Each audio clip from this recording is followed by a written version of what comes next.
여기에서는 소비자의 문제, buyer's problem으로 시작을 할 거예요. 그래서 what you like, price, 그 다음에 how much money you have 이런 이야기들 우리가 조금 할 거고요.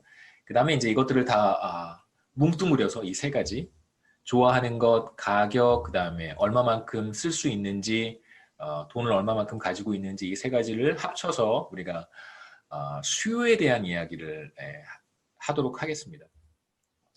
그래서 수요에 대한 이야기를 하고 그 다음에 소비자 잉여, 서플러스를 잉여라고 불러요. 컨슈머 서플러스, 잉여에 대한 이야기를 본 다음에 마지막으로 탄력성, 일라스티시티를 탄력성이라고 합니다. 수요 탄력성이에요.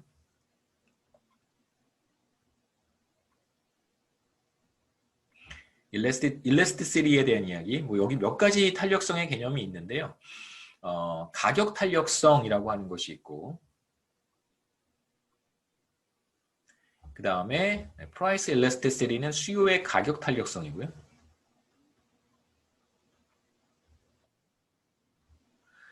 그 다음에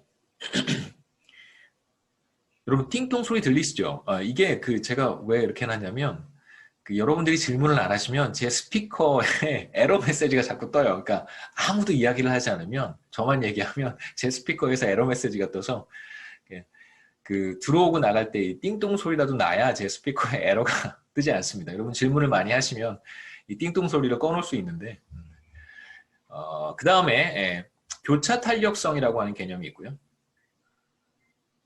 크로스 프라이스 엘라스티시티가 교차 탄력성이라고 우리가 부릅니다.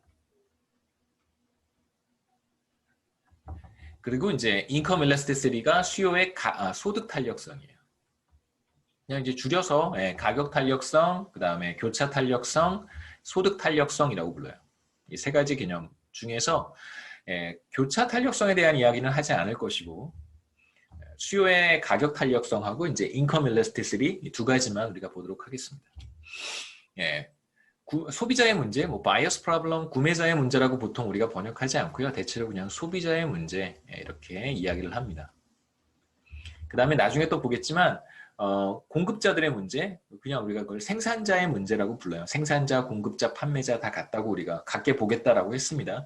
그래서 구매자, 소비자, 또 뭐죠? 수요자 뭐 이런 것도 다 이제 같은 의미로 사용한다고 했고요.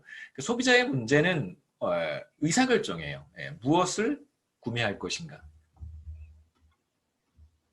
무엇을 어떻게 구매할 것인가? 무엇을 구매할 것인가? 이렇게 써도 괜찮습니다. 할 것인가에 대한 의사결정 문제고요. 그래서 우리가 이걸 전반부에 조금 살펴보고 이 문제로부터 수요 곡선을 어떻게 끄집어낼 수 있는지 보도록 하겠습니다. 소비자의 문제에서 가장 중요한 세 가지 요소는 바로 what you like, 좋아하는 거, 선호, 이걸 이제 조금 어려운 표현으로 preference라고 하고요. 선호라고 부릅니다. 두 번째는 당연히 가격이겠죠. 좋아하는 게 있어요. 내가 제일 좋아하는 게 있어요. 백화점에 가서 내가 제일 좋아하는 걸 사겠죠. 그렇죠? 혹은 뭐 백화점 푸드코트에 가서 내가 제일 좋아하는 음식을 메뉴를 골라서 먹을 거예요. 그렇다면 가장 중요한 것은 뭐냐면 바로 가격이겠죠. 그 다음에 세 번째는 백화점에 내가 제일 좋아하는 거 있어요. 백화점에 제일 좋아하는 거 있습니다. 그 다음에 가격도 다 알아요. 그런데 백화점에 저도 뭐 자주는 아니지만 가끔 가지만 뭐 제가 제일 좋아하는 것도 있고 뭐 음식은 뭐 대체로 다 사 먹을 수 있을 것 같아요. 그런데 이제 백화점 2층에 올라가면 제일 좋아하는 것도 있고 있는지 잘 모르겠어요. 뭐 가격도 다 알아요. 하지만 거기 있는 걸 사기는 어렵죠. 그렇죠? 특히 백화점 2층에 있는 건. 여기서 중요한 건 소득입니다. 이거 우리가 인컴이라고 불러요. 세 번째, how much money you have to spend. 내가 쓸 수 있는 돈이 얼마나 되는가. 이게 바로 이제 소득이라고 이야기를 합니다. 그러니까 소득이라고 하면 여러분 그냥 일상생활에서 쓰는 소득이라고 생각하시면 안 되고요. 지금 우리가 여기서 얘기하는 인컴이라고 하는 것은 여러분이 사용할 수 있는 돈, 구매력 이런 걸 의미를 합니다. 그 다음에 이제 이어서 말씀드렸듯이 수요 곡선이 어떻게 이들 세 가지 요소들로부터 만들어질 수 있는지. 첫 번째 what you like. 여러분 제일 좋아하는 거. 그렇죠? 가장 좋아하는 거를 이제 우리는 선택하게 되어 있습니다. 그다음에 가격도 중요하겠죠. 그렇죠? 가격이 중요한 이유는 여러 가지가 있겠습니다만 예를 들어서 뭐 가로수길에 있는 애플 스토어에 갔어요. 거기에서 만약 내가 10,000원을 쓴다면 거기에 10,000원짜리가 있나요? 10,000원을 쓴다면 저는 스타벅스에서 그 10,000원을 쓰지 못하겠죠. 그렇죠? 애플 스토어에서 10,000원을 쓰면 저는 스타벅스에 가서 10,000원을 쓰지 못하게 됩니다. 그 다음에 세 번째 인컴. 내가 얼마만큼을 쓸 수 있는가? 마찬가지겠죠. 뭐 돈이 굉장히 많은 사람들도 있겠지만 뭐 앨런 머스크라든가 뭐 빌 게이츠라든가 뭐 이런 사람들도 물론 있겠지만 그렇다고 해서 그 사람들이 무한히 많은 돈을 가지고 있는 건 아니잖아요. 돈이 엄청나게 많은 거지. 그 사람들도 살 수 없는 것들이 분명히 있을 거예요. 물론 뭘 살 수 없을지는 저도 잘 모르겠지만 그 레벨이 아니어서 하여튼 뭐 분명히 무한히 많은 구매력을 가지고 있는 것은 아닙니다. 그렇기 때문에 뭘 하나 구매한다면 반드시 다른 무엇인가를 이제 포기해야 되는 것이죠. 그리고 여기에서는 이제 예산 제약에 대한 문제를 볼 거예요. 버짓 컨스트레인트를 우리가 예산 제약이라고 합니다. 세 번째는 소득과 예산 제약에 관련된 것이고요. 그다음에 두 번째는 이제 가격, 그다음에 첫 번째 우리가 봤던 것은 선호에 대한 이야기예요. 선호, 가격, 그다음에 소득 혹은 예산 제약. 선호에 대한 이야기부터 하죠. What you like? 실제로 여러분이 무엇인가를 구매한다면 그건 그 물건, 그 굿즈, 그 서비스가 여러분에게 가장 높은 만족감을 제공하기 때문에 바로 이제 그걸 구매하는 거죠. 좀 아주 뭐 단순한 문제입니다. 나에게 가장 큰 만족감을 주는 것, 가장 큰 여기에서 사실 여러분 나중에 미시경제학에 가면 이제 효용이라고 하는 단어를 쓸 텐데요. 유틸리티라고 이야기를 하고 유틸리티, 효용이라는 개념을 사용을 하는데 우리 경제학 원론 교과서에서는 이제 효용이라고 하는 개념이 사실은 추상적이고 이렇게 와닿지 않으니까 여기에서는 이제 benefit이라는 표현을 썼습니다. benefit은 우리가 편익이라고 보통 번역을 하는데요. 나중에 여러분 미시경제학도 배우셔야 되기 때문에 경제학 전공자들은 경제학 원론, 경제경영 수학 입문, 그다음에 미시경제학, 거시경제학까지는 이제 필수 과목으로 수강을 하셔야 됩니다. 그래서 미시경제학 노영환 교수님께서 어떻게 이 부분을 강의하시는지를 제가 몰라서 그다음에 미시경제학도 노영환 교수님하고 이제 다른 분들이 강의하시거든요. 근데 이제 어떻게 하시는지 저는 모르잖아요. 가능한 조금 이렇게 딱 이건 이거다라고 제가 말씀을 드리면 나중에 여러분이 혼란스러울 수 있거나 잘못 배웠다라고 저를 욕하실 수도 있기 때문에 누구한테 경제학 원론을 배우셨어요? 그럼 제가 민망해지잖아요. 그래서 가능한 이제 이렇게 쓰이는 개념이다라고 말씀을 드리는 것입니다. 헷갈리지 마시고요. 그러니까 benefit이라는 표현을 의도적으로 우리 교과서의 저자들이 사용한 것이고 일반적으로 조금 어려운 추상적인 표현은 이제 utility, 효용이에요. 여러분이 만약에 다이어콕을 좋아한다면 뭐 하나 사서 마시면 되는 거죠. 그러면 그것으로부터 상당한 편익을 얻을 수 있어요. 혹은 효용을 얻을 수 있어요. 효용, 뭐 만족도 다 같은 개념으로 씁니다. 편익은 사실 조금 다른 의미로 사용하긴 해요. 여하튼 여기서 그냥 같이 사용하고요. 조금 더 그 경제학의 전문 용어는 효용이고 뭐 편익도 전문 용어이긴 합니다만 소비자의 문제에서는 이제 대체적으로 효용이라는 표현을 많이 써요. 그 다음에 이제 우리가 기본적으로 가정해야 되는 것은 뭐냐면 모든 소비자들은 소비로부터 가능한 자신의 편익을 극대화한다라고 하는 가정을 우리가 기본적으로 채택을 합니다. 이건 경제학의 bottom line이에요. 흔들 수 없는 원칙입니다. 모든 소비자들이 소비를 하는 이유가 뭔가요? 좋으니까 하는 거예요. 근데 이것저것 막 사지 않잖아요. 자신에게 가장 높은 만족도를 제공하는 가장 높은 편익을 얻을 수 있는 그런 굿즈 앤 서비스를 소비를 합니다. 그래서 기본적으로 이걸 어려운 표현으로 효용 극대화라고 이야기를 해요. 여기에선 조금 더 쉽게 평이한 표현으로 소비로부터 얻는 만족도를 가장 극대화하려고 하는 선택을 한다는 것이죠. 자라에 대한 간단한 이그잼플인데요. 여러분이 뭐 백화점이나 쇼핑몰에 가서 자라 청바지 50불짜리를 하나 구입했다고 한번 해보죠. 그건 뭘 뜻하냐면 여러분은 쇼핑몰이나 백화점에 있는 다른 모든 어떤 것들보다 똑같은 5만 원짜리라고 했을 때 자라 청바지를 가장 좋아한다는 뜻이기도 합니다.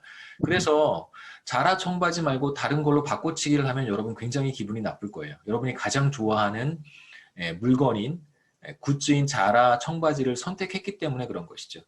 실제로 사람들이 어떤 것을 선택을 이미 했다면 그래서 우리가 그 사람이 뭘 골랐고 뭘 구매하는지를 관찰할 수 있잖아요. 그러면 그게 바로 그 사람이 가장 좋아하는 것을 선택했다라는 걸 보여주는 거예요.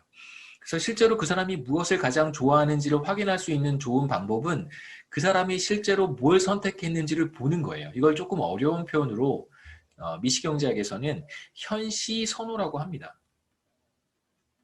그러니까 자신의 선호가 표출된 거예요. 드러난 거예요. 내가 스타벅스에 가서 이제 커피 하나를 제가 사서 마셨습니다. 저는 그냥 오늘의 커피 같은 거 마시는데 오늘의 커피를 사서 마셨습니다. 그러면 그 행위 자체가 바로 제가 제일 좋아하는 것을 선택했기 때문에 제 선호가 그냥 드러난 거예요.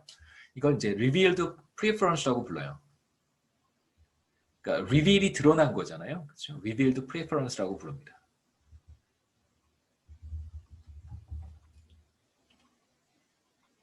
스펠링이 엉망인가요?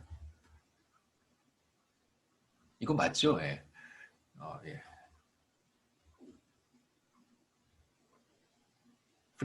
preferences. 예, 이렇게 씁니다. 두 번째는 이제 가격인데요. 당연히 이제 가격은 매우 중요한 이제 인센티브 역할을 합니다. 말씀드렸듯이 인센티브 살지 말지 구매할지 말지를 결정하는 제일 중요한 요소가 바로 가격이겠죠. 너무 비싸면 안 사고 싸면 사람들이 사려고 할 테니까요. 우리가 여기서 가정하는 것은 앞서 4장에서 완전 경쟁 시장에서 얘기했듯이 뭐 굿즈나 서비스의 가격이 이렇게 있으면 어떤 경우에는 이렇게 네고라고 하죠. 니고시에이트 할 수 있는 경우도 있어요. 좀 깎아달라고 할 수 있습니다. 근데 우리가 지금 여기서 보는 상황은 가격을 건드릴 수 없어요. 가격은 주어진 것으로 받아들이겠습니다. 이제 완전 경쟁 시장의 가정과 비슷하다고 생각하시면 돼요. 협상 불가능하고 주어진 것으로 받아들이는 것입니다. 뭐 take it or leave it 이런 식의 이제 가정이라고 생각하시면 됩니다. 받아들이든지 아니면 뭐 싫으면 사지 말던지 뭐 이렇게 생각하시면 돼요. 뭐 여기 간단하게 하나 예를 생각해 보면 청바지 하나에 이제 $50라고 했고요.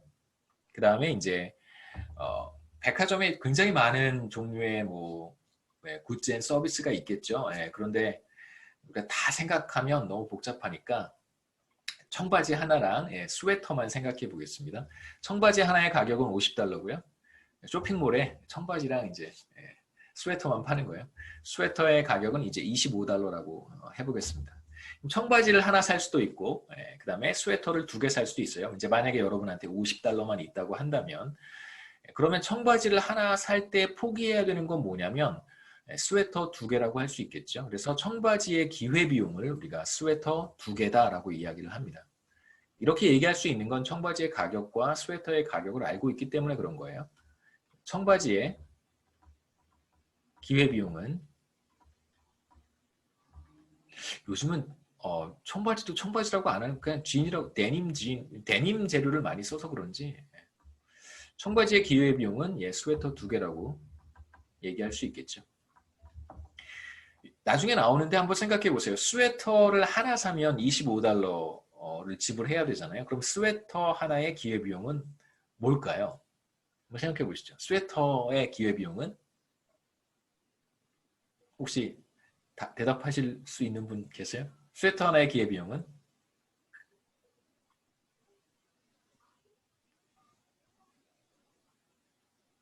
뭘까요? 청바지 하나의 기회비용은 스웨터 2개예요. 그러면 스웨터 하나의 기회비용은 뭘까요?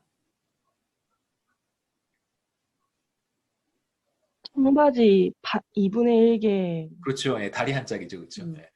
네. 훌륭하십니다. 그래서 이제 우리가 가격을 안다면 하나를 얻을 때 다른 하나를 얼마만큼 포기해야 되는지를 이제 쉽게 알 수 있겠죠. 세 번째는 이제 인컴에 대한 이야기, 그 다음에 예산 제약에 대한 이야기입니다. 지불해야 되는 돈이 얼마만큼인가, 소득 혹은 뭐 예산 제약에 대한 이야기예요. 첫 번째 선호, 두 번째 가격, 세 번째 소득 및 예산 제약입니다. 우선 예산 집합이라고 하는 것과 예산 제약이라고 하는 걸 이제 구분해서 제가 정의를 할 텐데, 예산 제약, 예산 집합이라고 하는 건 뭐냐면요. 여러분이 예를 들어서 10만 원이 지금 있어요. 네, 10만 원이 있습니다. 10만 원을 가지고 살 수 있는 굿즈 앤 서비스가 뭐 굉장히 많겠죠. 예, 그것들을 다 모아놓은 거예요. 그걸 바로 이제 예산 집합이라고 합니다. 구매할 수 있는, 주어진 소득으로 구매할 수 있는 재화와 서비스에 가능한 번들이라고, 그냥 번들이라고 할게요. 번들. 요즘은 번들이라고 하는 표현도 많이 쓰니까. 옛날에는 라떼 토크입니다. 옛날에는 번들이라고 하는 표현을 잘 안 썼어요. 저는 요즘 너무 좋은 게 사람들이 그러니까 영어식 표현들을 너무 많이 쓰니까 그게 너무 편해요. 다 그런 개념들을 사람들이 알고 있잖아요. 번들, 여러분, 굿즈 이런 거 다 알고 있잖아요. 예전에는 그러질 못해서 번들을 다 번역해야 됐었어요. 꾸러미 이렇게, 꾸러미. 되게 어색하죠. 꾸러미. 뭐 조합이라고 번역하는 것이 가장 적절할 것 같고요.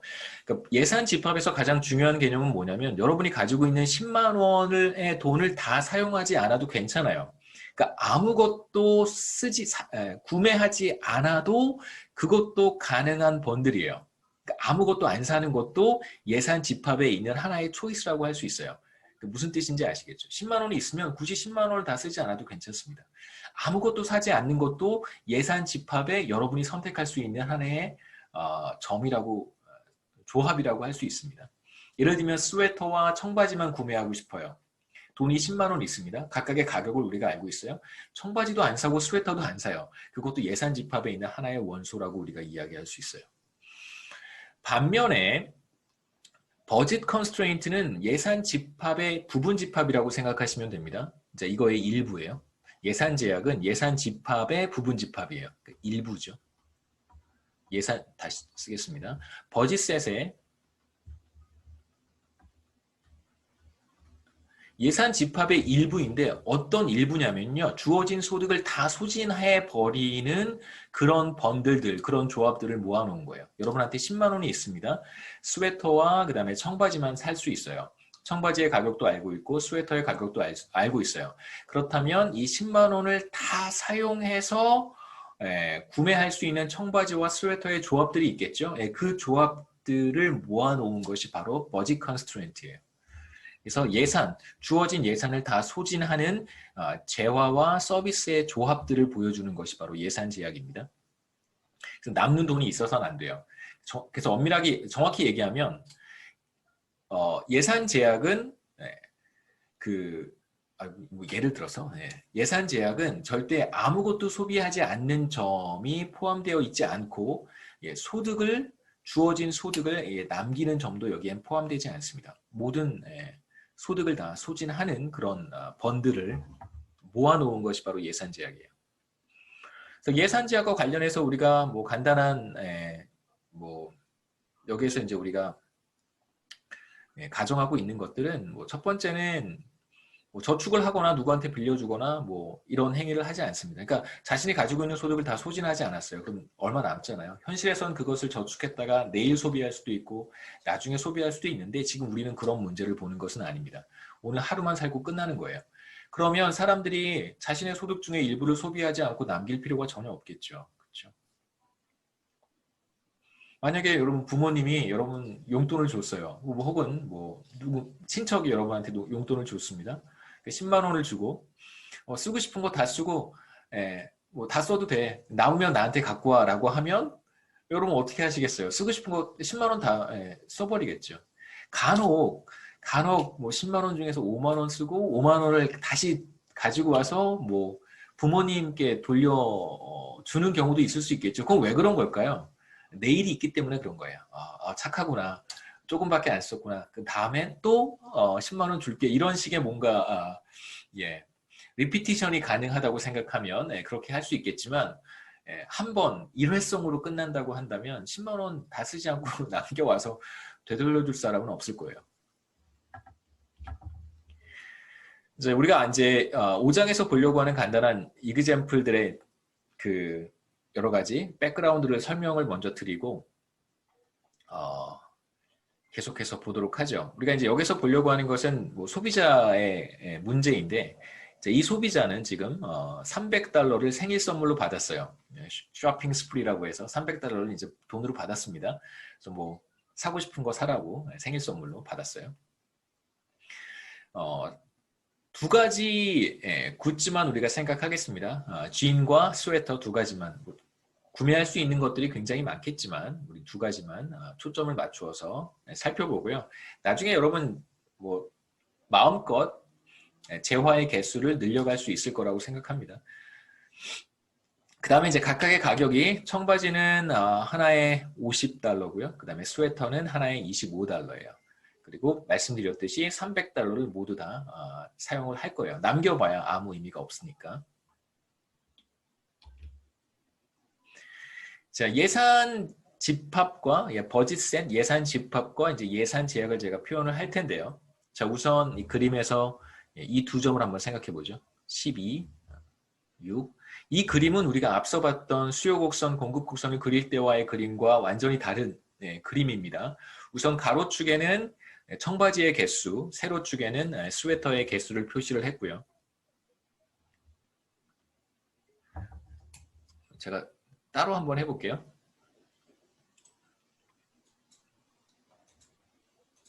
제가 한번 그려보겠습니다. 그려진 그림을 보는 것보다 어떻게 그려가는지를 보는 게 더 중요할 것 같아서요.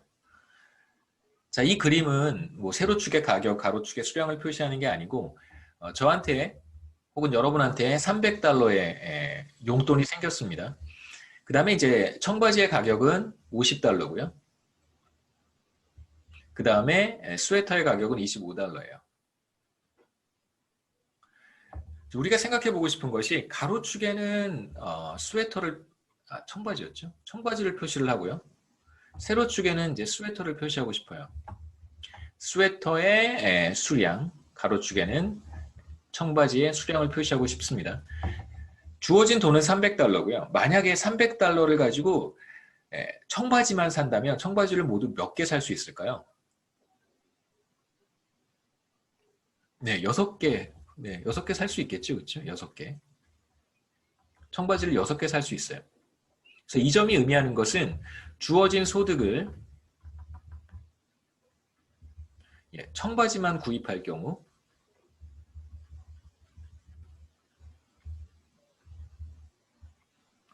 구매할 수 있는 청바지의 맥시멈 수량이 되겠죠. 그렇죠? 예.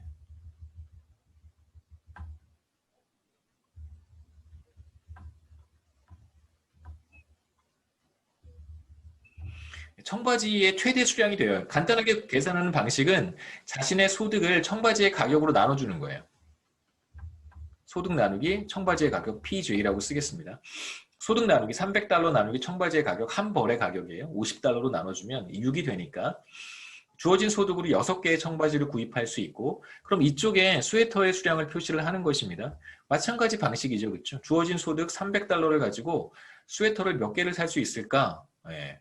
어떻게 계산하면 될까요? 300달러 나누기 25달러 하면 됩니다. 그래서 12개를 살 수 있어요. 계산하는 방식은 간단하죠.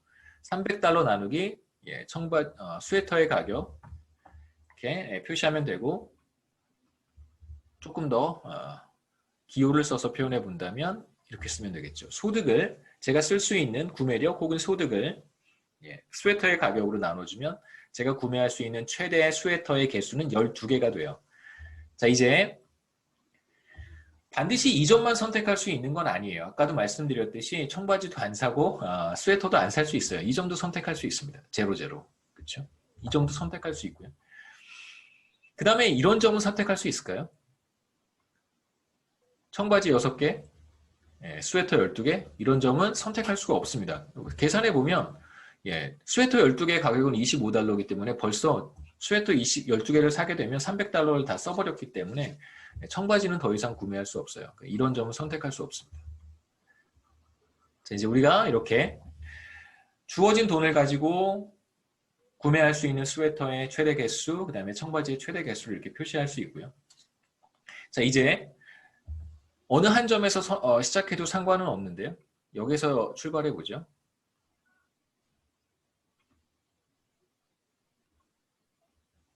여기서 한번 출발해 보겠습니다. 주어진 돈으로 청바지를 구입하면 모두 6개를 살 수 있어요.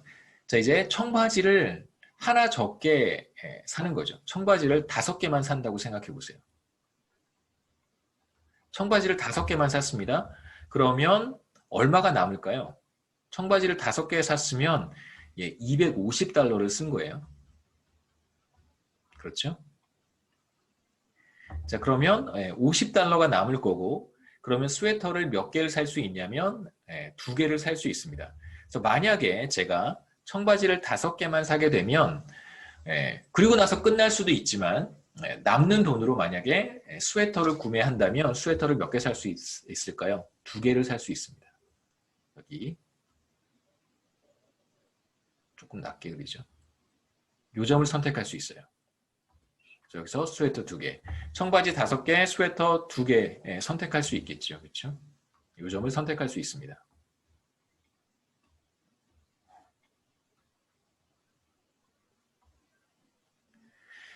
똑같이 한번 해보죠. 이 점은 소득을 모두 사용하는 그런 점이라고 할 수 있고, 마찬가지로 이 점도 300달러를 모두 사용하는 그런 점이죠. 하나 더 해보죠. 청바지를 만약에 4개 산다면 어떻게 될까요? 그러면 청바지를 4개를 사게 되면 저는 200달러를 사용을 하는 경우고요. 100달러가 남을 거예요. 100달러를 가지고 구매할 수 있는 스웨터의 개수는 모두 4개가 되겠죠. 이 점을 제가 청바지를 4개만 산다면 저는 스웨터를 4개 구매할 수 있습니다. 이 점도 제가 선택할 수 있죠. 그래서 이 점의 특징은 뭐냐면 마찬가지로 300달러를 모두 사용하는 점이에요. 이런 방식으로 이렇게 쭉 하나씩 청바지를 줄여가면 스웨터를 몇 개 살 수 있을까요? 청바지를 3개 구입하면 당연히 스웨터를 6개 살 수 있고요. 분명합니다. 청바지의 가격은 50달러고요. 그 다음에 스웨터의 가격은 25달러예요. 청바지의 기회비용은 바로 스웨터 2개란 말이에요. 그래서 청바지를 제가 하나 줄이면, 청바지를 하나 늘리면 스웨터를 2개 포기해야 된다는 뜻이 바로 청바지의 기회비용이 스웨터 2개다라는 뜻이니까 거꾸로 생각해서 청바지를 하나 포기하면 저는 스웨터를 2개 얻을 수 있습니다. 마찬가지로 청바지를 하나 포기해서 2개만 사면 저는 스웨터를 8개를 살 수 있고요. 이 점도 선택할 수 있습니다. 마찬가지로 지금 제가 찍은 이 점들은 모두 어떤 점들이, 이 점들은 다 어떤 점들이냐면 300달러를 모두 소진하는 점이에요. 마지막으로 청바지를 하나 더 줄여요. 그러면 스웨터를 2개 더 살 수 있겠죠. 청바지를 하나만 구입한다면 50달러를 쓰고 나머지 250달러를 스웨터에 쓰면 될 테니까 스웨터를 모두 10개 살 수 있습니다. 이 점도 선택할 수 있고 이 점도 마찬가지로 300달러를 모두 소진하는 점이에요. 그래서 우리가 지금 하고 있는 작업들이 바로 뭐냐면 예산 제약을 표시하고 있는 거예요. 자, 이제 조금 더 비현실적인 가정을 도입해 보려고 하는데 청바지를 그러니까 한 벌씩 사야 되는데 청바지를 이렇게 쪼개서도 살 수 있다라고 한다면, 그러니까 한 벌만 파는 게 아니라 1.5벌도 파는 거예요. 1.5개도 판매하는 경우를 생각해 보시죠. 조금 비현실적이긴 하지만 충분히 생각해 보실 수 있을 거라고 생각합니다. 그러면 이 점들을 우리가 이렇게 쭉 직선으로 연결할 수 있겠죠. 저는 이게 직선이 아닌 것처럼 보이지만 이거 직선이죠. 왜냐하면 청바지를 하나 줄이면 스웨터가 2개씩 늘어나잖아요. 혹은 청바지를 하나 늘리면 스웨터가 2개씩 줄어드니까 이거 직선으로 우리가 이 점들을 연결할 수 있습니다. 자, 그러면 이 삼각형의 안쪽을 우리가 뭐라고 부르냐면요. 삼각형의 안쪽, 물론 다 이 테두리까지 포함해서 이 테두리까지 다 포함해서요. 경계를 다 포함해서 이 삼각형을 우리가 뭐라고 부르냐면 예산 집합이라고 부르고요. 예산 집합, 버짓셋입니다. 그 다음에 다른 색깔로 한번 해보죠. 그래서 제 컴퓨터가 가끔 프리징 될 때가 있어서요. 여기에서 시작해서요. 요점 예산 집합의 가장 바깥쪽 경계, 그렇죠? 네, 여기 요 선을 우리가 뭐라고 부르냐면 예산 제약이라고 불러요. 이게 바로 예산 제약입니다. 혹은 다른 말로 예산선이라고 불러도 괜찮아요. 버짓 라인입니다. 예산선, 예산 제약 같은 의미로 사용할 수 있고요. 그래서 여기까지 우리가 얘기를 하면 좋겠습니다. 지금 여기서 여러분 보고 계시는 것 양쪽 세로축과 만나는 점, 가로축과 만나는 점이 바로 주어진 소득을 다 썼을 때 구매할 수 있는 청바지와 스웨터의 개수고요. 그 다음에 이제 우리가 이 둘 사이의 관계를 이제 하나씩 표현할 수 있습니다. 그래서 이 삼각형 전체가 보여주는 것, 이 전체가 보여주는 것이 바로 버짓셋이고요. 그 다음에 이 파란색 선, 여기가 바로 버짓 컨스트레인트 혹은 버짓 라인, 예산 제약 혹은 예산선 이렇게 얘기를 합니다. 그 다음에 이 둘 사이의 관계는 뭐 분명하죠. 청바지를 하나 더 구입할 경우에 스웨터를 2개 포기를 해야 됩니다. 그래서 버짓 컨스트레인트를 이렇게 수식으로 표현을 했는데 이 얘기는 제가 다음 시간에 이어서 하도록 하고요. 혹시 여기까지 질문 있어요?